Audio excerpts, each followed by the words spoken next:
لکھنے والے لکھتے ہیں کہ کیا نیاز کا کھانا کھانے سے دل مردہ ہو جاتا ہے؟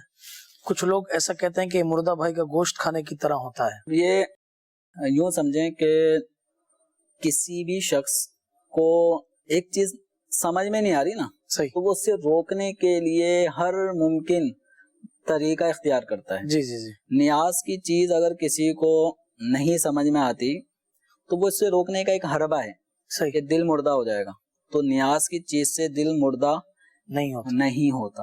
تو یہ وسوسہ نہیں، کسی بھی چیز سے روکنے کے لیے جو نا کچھ نہ کوئی ہتھ کنڈے استعمال کیے جاتے ہیں، اس میں سے ہاں یہ جو بزرگوں کے کلمات ہیں نا وہ یہ ہے طعام المیت یمیت القلبہ، میت کا کھانا دلوں کو مردہ کرتا ہے۔ اور اس کی جب اعلیٰ حضرت رحمۃ اللہ علیہ سے وضاحت کی گئی کہ اس قول سے کیا مراد ہے، تو آپ نے فرمایا اس شخص کا دل مردہ ہوگا جو کسی کے مرنے کا انتظار کرتا ہے کہ یہ مرے گا تو اس کے گھر والے پھر کھانے بھیجیں گے تو یوں مجھے تقویت پہنچے گی میرے گھر کے، تو یہ کسی کی موت کا انتظار کرتے ہوئے پھر جو طعام میت کھایا جائے گا نا تو وہ دلوں کو مردہ کرتا ہے، پھر احساس مسلم ختم ہو جائے گا نا کہ کوئی دنیا سے جائے، میرے پیٹ میں کچھ نہ کچھ آنا چاہیے۔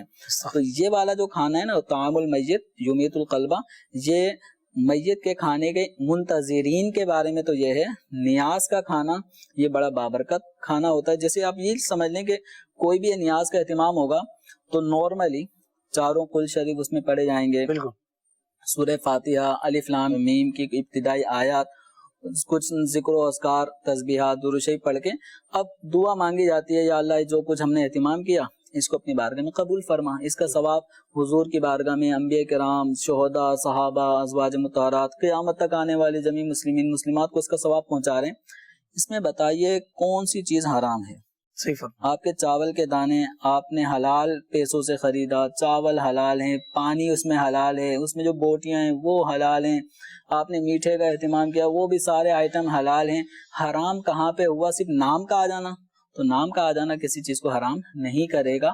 وہ ایک خاص پیرائے میں قرآن پاک میں فرمایا گیا، اس کو اگر کوئی اپنی مرضی سے کوئی بھی من گھڑت مفہوم نکالے گا تو بہت سارے اعتراضات اسی کے اوپر واقع ہو رہے ہوں گے۔ بھئی آپ کا یہ جو مکان ہے کس کا ہے؟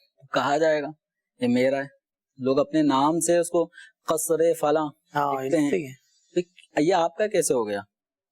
مسجدیں، کون سی مسجد ایسی ہے جو یعنی غیر اللہ کی طرف منسوب نہیں ہے؟ صحیح، صدیق اکبر مسجد، عمر فاروق مسجد، مسجد نبوی شریف، مسجد حرام شریف، مسجد اللہ، یہ چند ایک مسجد ہوں گی جیسے اللہ والی مسجد، ٹھیک ہے، یہ کہیں کہیں اس نام سے موسوم ہوں گی، ورنہ اکثر مساجد غیر اللہ، اور غیر اللہ کون ہیں؟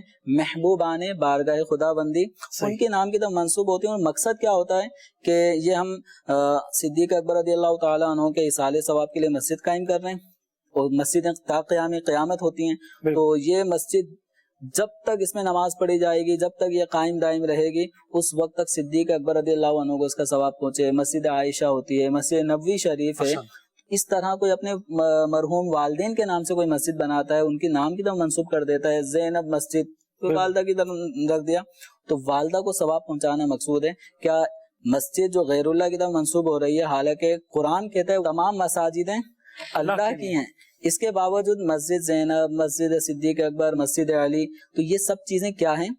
ان مساجد میں پڑھی جانے والی نمازیں، اس میں کیے جانے والے تلاوت قرآن، ان سب کا ثواب ان محبوبان بارگاہ الہی کو پہنچے، مقصود یہ ہوتا ہے۔